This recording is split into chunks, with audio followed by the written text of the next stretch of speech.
ایک بھائی نے پوچھا کہ اللہ تبارک و تعالیٰ کا تصور تو محال ہے، ہم ذہن میں یعنی کوئی ذہن میں تصور نہیں لا سکتے،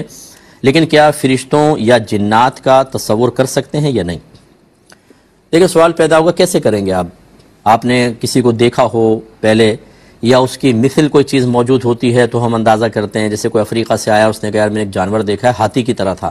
تو ہمیں تھوڑا سا اندازہ ہوتا ہے اگر ہاتھی کو پہلے دیکھا ہو تو وہ کیسا ہوگا، لیکن نہ ہم نے جنات کو دیکھا کیونکہ وہ اپنی اصلی شکل میں تو نظر ہی نہیں آتے، وہ جب نظر آئیں گے اگر آتے بھی ہیں تو وہ کسی اور ہی شکل میں نظر آئیں گے، جیسے چھپکلی کی شکل میں، سانپ یا کتے کی شکل میں۔ اور فرشتے جو ہوتے ہیں ان کے باقاعدہ پر ہوتے ہیں، یہ اڑتے ہیں،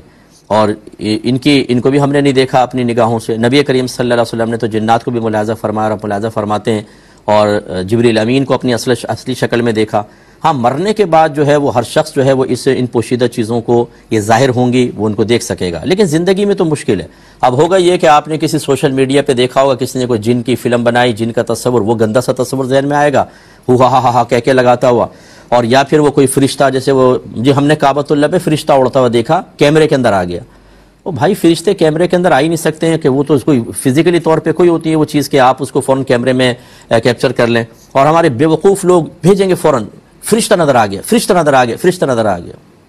اللہ تعالیٰ رحم فرمائے، جب ہم نے دین نہ سیکھا ہونا تو اسی طرح بے وقوف بنتے رہیں گے، کبھی عاملوں کے ہاتھوں، کبھی جعلی پیروں کے ہاتھ، اور کبھی اسی طریقے سے کیمرہ ٹرک کرنے والوں کے ہاتھوں میں ہم بالکل پاگل بنتے رہیں گے اور اصل دین سے دور رہیں گے۔ تو بہرحال ان کا تصور بالکل قائم نہیں ہو سکتا، لہٰذا قائم نہ کریں تو بہتر ہے۔ اگر اللہ تعالیٰ کبھی آپ کو کوئی پہنچے ہوا ولی ہو یا آپ کو کسی ولی کی صحبت کی برکت سے دکھوا دے تو ایک الگ بات ہے، لیکن اب ایسے اولیاء ہیں نہیں، عمومی طور پہ فراڈی آپ کو بہت سارے ملیں گے، اس لیے یہ میرے اس جملے سے یہ نہیں کہ چلو کسی ولی کو تلاش کریں کہ وہ جنات یا فرشتے دکھا دے،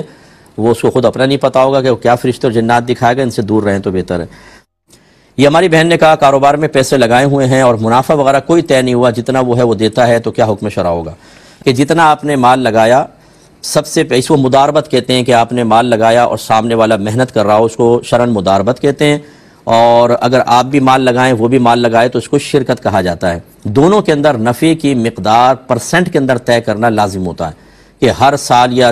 ہر مہینے یا ہر 3 مہینے کے بعد حساب کریں گے، جتنا پروفٹ ہوگا اس کا 50% آپ کا، 50% میرا، یا 70 اور 30% جو آپ طے کرنا چاہیں۔ لیکن اگر آپ نے طے نہیں کیا تو اس کو کہتے ہیں مجہول منافع۔ اس کے مجہول کے مقابلے میں آتا ہے معلوم،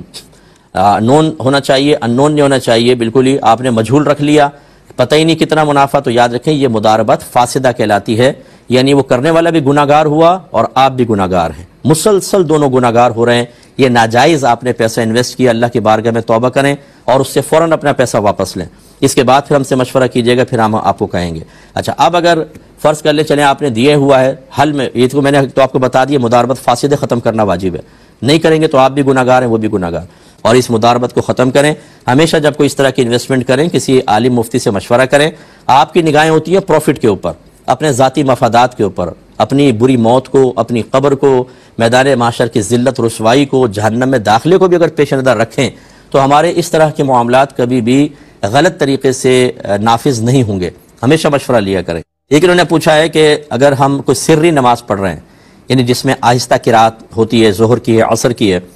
اور اس میں شرعی مسئلہ جیسے ہم بیان کرتے ہیں وہ یہ پوچھنا چاہ رہے ہیں کہ اتنی آواز ضروری ہوتی ہے اس میں بھی کہ اپنے کان اپنی آواز کو سنیں، لیکن وہ کہتے ہیں کہ اگر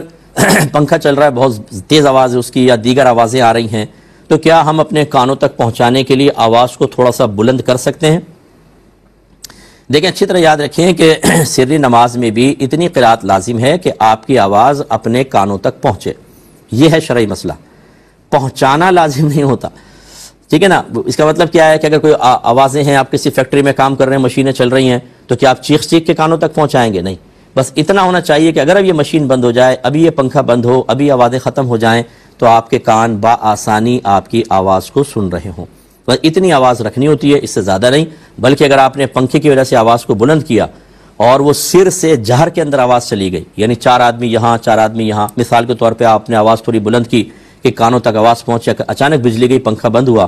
تو آپ نے محسوس کیا کہ آواز تو بہت دور تک جا رہی ہے، تو یاد رکھیں آپ پہ تو سجدہ صاحب لازم ہو جائے گا، اور گناہ گار علیحدہ ہوں گے کہ سری میں جہر کرنا اور جہری کو سری جان بوجھ کے پڑھنا گناہ ہوتا ہے۔ تو اس لیے بہرحال بس اتنی آواز آپ رکھیں کہ آپ کے کان تک سن لیں۔ اب چاہے پنکھے کی وجہ سے آپ کو اپنی آواز نہ سنائی دے رہی ہو، کوئی مسئلہ نہیں ہے، اتنی آواز رکھنا بس لازم ہوتا ہے، آپ کی نماز ہو جائے گی۔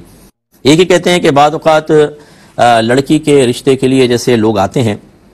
تو وہ کہتے ہیں کہ جی لڑکی کی تصویر ہمیں پرنٹ کروا کر دے دیں، تو رشتے کے لیے اس طرح دینا کیسا ہے؟ یا یہ آپا باجیاں جو ہوتی ہیں نا، یہ رشتے کرواتی ہیں تو تصویر لیتی ہیں۔ دیکھیں، رشتے کے لیے تصویر کو پرنٹ کروانا شرعاً جائز نہیں ہے، کیونکہ پازیٹیو نکالنا تصویر کا یہ حرام ہے اور بلا بہت ہی سخت ضرورت کے علاوہ جائز نہیں ہے۔ تو اب اس کا متبادل چونکہ آگے، اب تو یہ بھی بالکل ہم کہیں گے جائز نہیں ہے، ڈیجیٹل فارم میں سب چیزیں آ گئی ہیں، آپ کیمرے سے پکچر لے لیں، یعنی کیمرے کے اندر لے لیں، موبائل سے لیں، موبائل سے اس کو ان کو واٹس ایپ کر دیں یا کسی ذریعے سے میل وغیرہ کر دیں، لیکن اب اس طریقے سے پرنٹ آؤٹ نکلوانا رشتے کے لیے شرعاً جائز نہیں ہے۔ جو رشتہ کروانے والے ان کو بھی چاہیے اب وہ دقیانوسی سسٹم البم کا ختم کریں، اب کمپیوٹر کے اوپر آ جائیں اور وہاں پر پکچر ہی سب کو دکھایا کریں، یہ شرعاً صحیح ہو جائے گا۔ بھائی نے کہا کہ خفیہ نکاح کرنا کیسا ہے؟ ایک شخص ہے وہ شادی شدہ ہے، اس کے بچے بھی ہیں، ایک عورت ہے وہ بیوہ ہے، اس کے بچے بھی ہیں، تو اس خوف سے کہ کہیں آپس میں گناہ نہ ہو جائے وہ نکاح کرنا چاہتے ہیں اور پوشیدہ طور پہ اس کو رکھنا چاہتے ہیں، پھر کبھی موقع ملا تو ظاہر کریں گے، ورنہ چاہیں گے تو ختم ہی کر دیں گے، کیا حکم شرع ہوگا؟ دیکھیں، ہماری شریعت جو ہے وہ نکاحوں کو خاص طور پہ خفیہ رکھنے کو ناپسند کرتی ہے، اگرچہ اس کے اعلان کا مطلب یہ نہیں ہے کہ خفیہ نہ رکھیں، اعلانیہ کریں، اس کا مطلب یہ نہیں ہوتا کہ آپ مسجد میں اعلان کریں یا بہت سارے لوگوں کے درمیان کریں۔ اعلان کا مطلب ہوتا ہے 2 گواہوں کی موجودگی کم از کم ہونی چاہیے، ایجاب و قبول ہو جائے، 2 گواہ موجود ہوں، قاضی بھی وہ کہہ رہے تھے کہ ہم رکھ لیں گے، تو یہی اعلانیہ نکاح ہوتا ہے۔ لیکن ہمارے معاشرے میں جو اس قسم کا نکاح ہے، جو اپنے رشتہ داروں سے چھپایا جائے، قریبی لوگوں سے چھپا کر کیا جائے، اس کو خفیہ نکاح کہتے ہیں، اور اس نکاح کے منفی اثرات بہت زیادہ ہم نے مرتب ہوتے دیکھے ہیں۔ کبھی ایسا ہوتا ہے کہ ہماری بہنیں بھی اس پہ توجہ کریں کہ وہ خفیہ نکاح کر لیتی ہیں اور شوہر کرنے کے بعد چھوڑ کے چلا جاتا ہے، اب وہ کسی اور سے نکاح کر نہیں سکتی ہیں، ان پر شوہر کے احکام کی پابندی بھی لازم ہوتی ہے، اور وہاں پر شوہر غائب ہو گیا، اب نہ یہاں کی رہی نہ وہاں کی رہی۔ اور اسی طرح بعض اوقات ایسا ہوتا ہے کہ جیسے حضرت نے فرمایا کہ یہ تھوڑا بہت عرصہ قائم رکھ کے ختم کر دیں تاکہ ابھی گناہ سے بچیں۔ ابھی گناہ ہو کیوں رہا ہے؟ جب آپ شادی شدہ ہیں، آپ کی زوجہ موجود ہے، آپ کو گناہ کا تو کوئی امکان ہی نہیں ہونا چاہیے، لیکن وہ ایک نفس کی خواہش، اب اس میں ہوتا ہے کہ نکاح کر لیں گے، پھر سامنے والی بعض اوقات عورت ہوتی ہے، وہ کہتی ہے کہ مجھے ساتھ رکھو، اور بلکہ اس نکاح کو کا اعلان کرو، کب تک چھپا کے رکھو گے، ورنہ میں تمہارے بیوی بچوں کو سب کچھ بتا دوں گی۔ اس وقت پھر انسان کو احساس ہوتا ہے کہ یہ میں نے کیا کر دیا تھا۔ پھر یقینی سی بات ہے کہ جو سیلری ہوگی اس کا ایک حصہ اس بیوی کو دینا پڑے گا، اور دوسرا چاہے آپ نے خفیہ نکاح کیا ہو، نان نفقت اس کا بھی لازم ہے۔ تو پھر جب یہ جوش ختم ہوتا ہے، اس کے بعد جب آدمی عالم ہوش میں آتا ہے، تو اکثر اس قسم کے نکاح کے ہم نے منفی اثرات مرتب ہوتے دیکھے ہیں، اس لیے بہت بہتر ہے کہ یہ نکاح اس طرح نہ کیے جائے، سب کو بتایا جائے۔ ایک بہن نے کہا کہ اگر کوئی اپنی جینڈر کے بارے میں وضاحت نہ کرے، باہر کے ملک یہ بتا رہی ہیں، یہاں ایک شخص ہے وہ لڑکوں کی طرح رہتا ہے، حالانکہ جب وہ پاکستان سے گیا تو وہاں پر وہ لڑکی تھا اور لڑکیوں کے ساتھ اس نے کالج میں پڑھایا، وہاں آنے کے بعد اس نے اپنی جینڈر چینج کر لی ہے، یعنی اپنے آپ کو لڑکا بتاتا ہے، تو کیا حکم شرع ہوگا؟ ہمارے ساتھ اس کا رویہ بیہیویئر کیا ہونا چاہیے؟ دیکھیں، جب یہاں وہ لڑکی ہے اور کنفرم آپ کو پتہ تھا، کاغذات میں بھی ہے، ہو سکتا ہے وہاں پہ اس نے اس طرح کے کوئی طرز عمل اختیار کیا کہ وہ مردوں کے لباس پہن لیا اور دیگر چیزیں، آواز تھوڑا بہت چلی جاتی ہے، تو وہ لڑکی ہی متصور ہوگی، لہٰذا اس سے اجتناب کرنا ہوگا۔ اور جو ایسا دھوکے باز اور جھوٹا ہے کہ وہ شاید لڑکیوں کے درمیان رہنے کے لیے یا کوئی اور مقاصد حاصل کرنے کے لیے لڑکا بن بیٹھا ہے، تو اسے اپنے پاس سے دور ہی رکھیں تو بہت ہی بہتر ہے۔ یعنی اگر آپ اس سے قطع تعلق کرتے ہیں، رول رویہ رکھتے ہیں، تو بالکل وہ اس کا مستحق ہے، کیونکہ اس نے ایک دھوکہ دہی کا راستہ اختیار کیا ہے۔ کہ والدہ 32 سال سے بچوں کو قرآن وغیرہ پڑھا رہی ہیں، جب ختم قرآن ہوتا ہے تو لوگ اپنی خوشی سے کوئی چیز آ کر دے دیتی ہیں، کپڑے وغیرہ جیسے یا پیسے دے دیتے ہیں لوگ، تو کسی نے کہا کہ اس طرح آپ کا ثواب ضائع ہو جاتا ہے۔ دیکھیں، پہلی بات تو یہ کہ اس قسم کا جس نے بھی فتویٰ دیا اس نے گناہ کبیرہ کیا۔ ہم نے آپ کو بارہا بتایا، جب نہ آتا ہو نا کچھ تو پھر بولنا نہیں چاہیے۔ نبی کریم صلی اللہ علیہ وسلم ارشاد فرماتے ہیں، جو بغیر علم کے فتویٰ دے اس پر زمین و آسمان کے فرشتے لعنت کرتے ہیں۔ مسئلہ یہ ہے کہ طاعت پر اجرت لینا اصلاً تو منع ہی ہے۔ طاعت مثلا نیکی کے کام پر کوئی اجرت لینا یہ منع ہے۔ اجرت کب ہوگی؟ جب آپ طے کریں گے کہ بھئی میں پڑھاؤں گا اور اتنا لوں گا، ٹھیک ہے نا، یہ اجرت طے کرنا تھا۔ پہلے دور میں یہ سب منع کر دیا گیا تھا، یعنی قرآن حدیث کے دلائل یہ ہیں کہ منع ہے، امامت کی اجرت نہیں لے سکتے، بچوں کو قرآن پڑھانے کی، دین پڑھانے کی، اذان کے، امامت کے پیسے نہیں لے سکتے۔ لیکن پھر جب دور بدلا اور اب لوگوں کے معاشی مسائل بڑھے، اگر اس کی اجرت نہ رکھی جاتی تو پھر امام صاحب بیچارے پتہ چلتا نماز کا ٹائم ہے، بازار میں بیٹھے ہوئے ہیں، کاروبار کر رہے ہیں، تو چونکہ پھر کار دین متاثر ہوتا، اس لیے بعض چیزوں کا فقہا نے استثناء فرمایا جن میں ایک تو یہ تعلیم قرآن، اسی طرح یہ حدیث وغیرہ پڑھاتے ہیں جیسے درس نظامی، اسی طرح مؤذن خادم مسجد کا، اسی طرح امام حضرات، اسی طریقے سے اگر کوئی واعظ ہیں بیان کرتے ہیں اور اصلاحی بیان کرتے ہیں اور وہ اپنا زیادہ ٹائم اس میں دیتے ہیں اور اس سے معاشرے میں تبدیلی بھی آ رہی ہے، وہ اپنے بیان کے پیسے مخصوص کر سکتے ہیں، اس کا استثناء کر دیا گیا۔ اب یہاں آپ کی والدہ کی صورتحال یہی تو اجرت کا استثناء کر دیا، یہاں صورتحال یہ ہے کہ آپ کی والدہ فی سبیل اللہ پڑھا رہی ہیں، آخر میں کوئی کچھ دے دیتا ہے تو وہ لے لیتی ہیں، تو ایک پہلی بات تو یہ کہ حقیقتاً یہ اجرت طے نہیں کی گئی۔ یہ کہہ سکتے ہیں آپ کہ یہ انڈرسٹوڈ ہے کہ پڑھا کے چکیں گے تو کچھ نہ کچھ ملے گا، تو اگرچہ طے نہیں کیا لیکن چلیں معروف ہے عرفاً حاصل ہوگا۔ تو ابھی ہم نے آپ کو بتایا کہ تعلیم قرآن پر تو طے کر کے بھی لے لیتی ہیں تو صحیح تھا، چہ جائے کہ عرفاً ان کو کچھ حاصل ہو رہا ہے تو اس میں شرعاً کوئی حرج نہیں ہے، آپ کی والدہ بالکل لے سکتی ہیں اور انشاءاللہ ثواب ضائع نہیں ہوگا۔ حضرت ابوبکر صدیق رضی اللہ تعالیٰ عنہ خلیفہ بننے کے بعد بازار میں تھے، تو حضرت عمر فاروق رضی اللہ تعالیٰ عنہ نے پوچھا کہ یہاں آپ کیا کر رہے ہیں امیر المومنین، آپ یہاں کیا کر رہے ہیں؟ عرض کیا، آپ نے ارشاد فرمایا کہ اگر میں کماؤں گا نہیں تو گھر کیسے چلے گا؟ حضرت عمر فاروق رضی اللہ تعالیٰ عنہ نے عرض کی کہ اگر آپ یہاں رہیں گے تو کار خلافت کیسے چلے گا؟ پھر باہم مشاورت ہوئی اور حضرت ابوبکر صدیق رضی اللہ تعالیٰ عنہ کا باقاعدہ ماہانہ وظیفہ مقرر ہوا کہ اتنا بیت المال سے آپ کے گھر میں آئے گا، آپ صرف کار خلافت کو دیکھیں گے۔ ایک روایت میں اور بھی ہے لفظ۔ اچھا، اسی طرح عمر فاروق رضی اللہ تعالیٰ عنہ کا دور آیا تو آپ تمام مجاہدین کو سیلریز پے کرتے تھے، باقاعدہ وہ جہاد پہ جاتے تھے ان کو تنخواہیں دیتے تھے، تو آپ نے تنخواہیں ڈبل کر دی اور ارشاد فرمایا کہ کرپشن کو روکنے کا بہترین طریقہ یہ ہے کہ سیلری بڑھا دی جائے۔ یہ دیکھیں اب وہ مجاہدین باقاعدہ سیلری لے کر جہاد کر رہے ہیں، کیونکہ ضرورت ہے کہ وہ بیچارے جہاد پہ 6 مہینے سال مہینے یا 2 مہینے رہیں تو پیچھے گھر بار کیسے چلے گا؟ اس لیے اب کیا ان کو ثواب نہیں ملا ہوگا؟ یا صدیق اکبر رضی اللہ تعالیٰ عنہ وظیفہ لینے کی وجہ سے ثواب سے محروم رہے؟ اس لیے ان امور میں شدت اور سختی نہ کی جائے، یہ فقہا کا کام ہے کہ وہ یہ بتائیں گے کس چیز پر اب اجرت دینا شرعاً جائز ہے، کس پر نہیں۔ جیسے نعت خوانی پہ اجرت آپ طے نہیں کر سکتے، یہ منع ہوگا۔ اسی طرح حافظ نے اگر تراویح پڑھانی ہے، تراویح کی اجرت طے کرنا بالکل شرعاً جائز نہیں ہے، کیونکہ یہ کوئی ایسی چیزیں نہیں ہیں کہ ان کے بغیر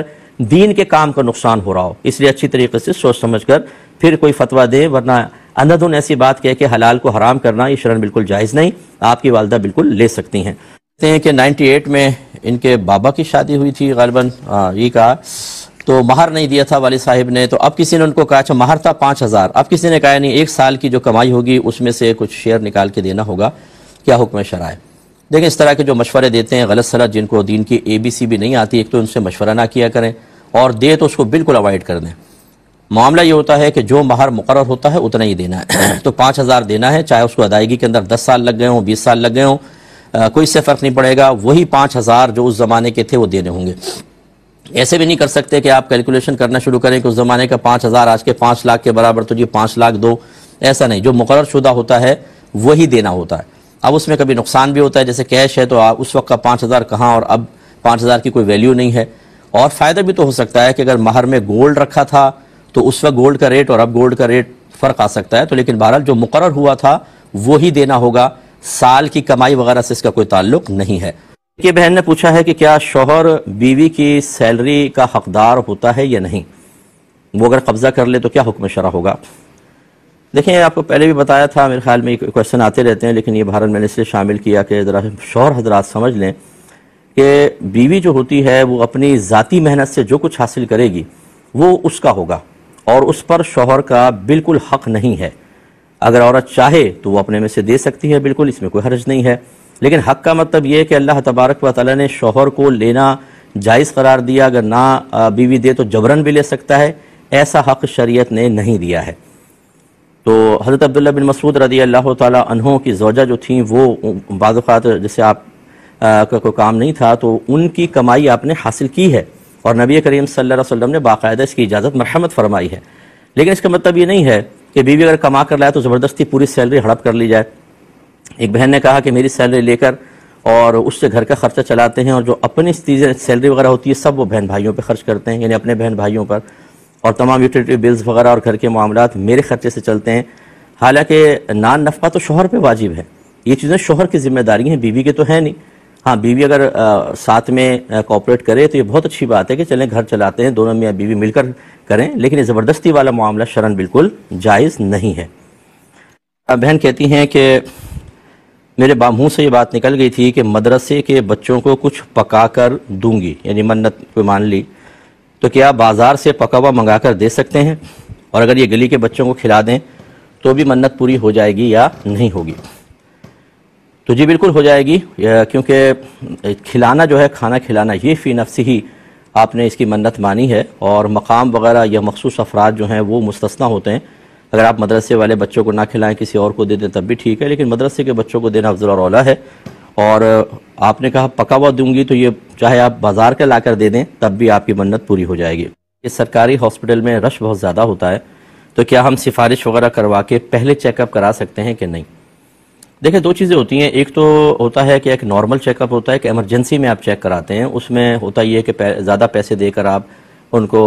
پریورٹی بیسس پر پہلے چیک کر لیا جاتا ہے۔ اگر تو یہ ایسا رول بنا ہوا ہے تو پھر اس کے ذریعے تو آپ جلدی چیک کرا سکتے ہیں، اس میں کوئی حرج نہیں ہے، اور اگر ایسا نہیں ہے تو پھر آپ کو اپنی باری کا انتظار کرنا چاہیے۔ ہاں، اس میں یہ ہو سکتا ہے کہ مثال کے طور پہ ایک مریض ہے، وہ دوسرے مریضوں کے مقابلے میں زیادہ درد اور تکلیف محسوس کر رہا ہے، تو اس بنا پر یہ قانون بنا ہو کہ بھئی یہ بیچارہ ہائے ہائے کر رہا ہے، اس کو تکلیف زیادہ ہے، اس کو پہلے چیک کر کے فارغ کر دو، باقی تو بیٹھ سکتے ہیں، تو اس طرح کی استثنائی صورتیں ہو سکتی ہیں۔ لیکن جو آپ نے بتایا کہ اگر کوئی اتنا زیادہ مسئلہ نہیں ہے، جیسے اب بخار کی دوائی ہے یا نزلے کی دوائی لینی ہے، اور صرف اس وجہ سے کہ رش ہے آپ نے چلے گئے، تو یہ دوسروں کا حق مارنے کے مترادف ہوگا اور یہ شرعاً جائز نہیں ہوگا۔ تو خلاصہ کلام یہ ہے کہ ایک ایمرجنسی والی صورت یا ایک یہ والی صورت کہ انتہائی بہت زیادہ انسان بیمار ہے اور وہاں بیٹھنا اس کے لیے انتہائی دشوار ہے، اس وجہ سے استثناء دے دیا ہے، ٹھیک ہے، ورنہ پھر اپنے وقت کے اوپر ہی چیک کروائیں اپنے نمبر کے مطابق۔ کسی نے کہا کہ اب عورت کو عدت پوری کرنا اس وقت ضروری نہیں ہوگا کہ اگر وہ میڈیکل چیک اپ کر کے یہ معلوم کر لے کہ اس کو حمل ٹھہرا ہوا ہے کہ نہیں۔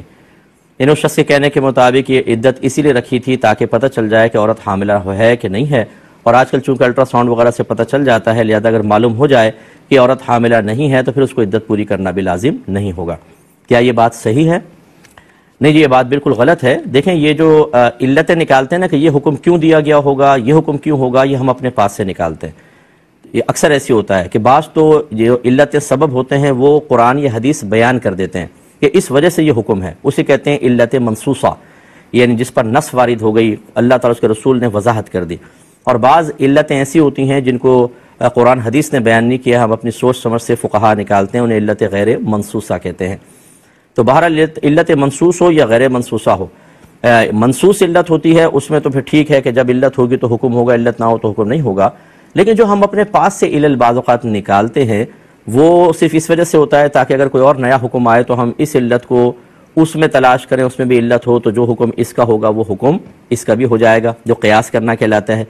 اس میں ایسا نہیں ہو سکتا کہ آپ موجودہ جدید تقاضوں کو ملحوظ رکھ کے اللہ تعالیٰ کے حکم کو بالکل لیا اٹھا دیں۔ عدت کا حکم مطلقاً ہے، بہت سارے اس کے مسائل ہوتے ہیں، جن میں سے ایک علت یہ بھی بیان کی، میں اس کا انکار نہیں کر رہا ہوں، کہ استبراء رحم مقصود ہوتا ہے کہ عورت کا رحم جو ہے وہ سابقہ شوہر سے مشغول تو نہیں ہے، اس کا اطمینان حاصل کرنا۔ لیکن بہرحال اس طرح آگے سے اگر ہم جدید ٹیکنالوجی کا استعمال کریں تو پھر اللہ تعالیٰ کے بہت سارے احکام اٹھیں گے، اور ہو سکتا ہے کہ اس 3 مہینے جو بھی ہے یا 3 حیض جو عدت ہوتی ہے، جیسے طلاق کی حیض والی عورت کی عدت 3 حیض ہوگی، اور جس کو حیض بند ہو تو 3 مہینے ہوگی، اس میں اللہ تعالیٰ کی اور ہزارہ حکمتیں ہو سکتی ہیں۔ لہٰذا بہرحال یہ الٹرا ساؤنڈ وغیرہ سے عدت کی حکمت کو باطل کرنا یہ شرعاً بالکل جائز نہیں ہوگا، جیسے جو کہہ رہا ہے اس کے نہ مانیں آپ۔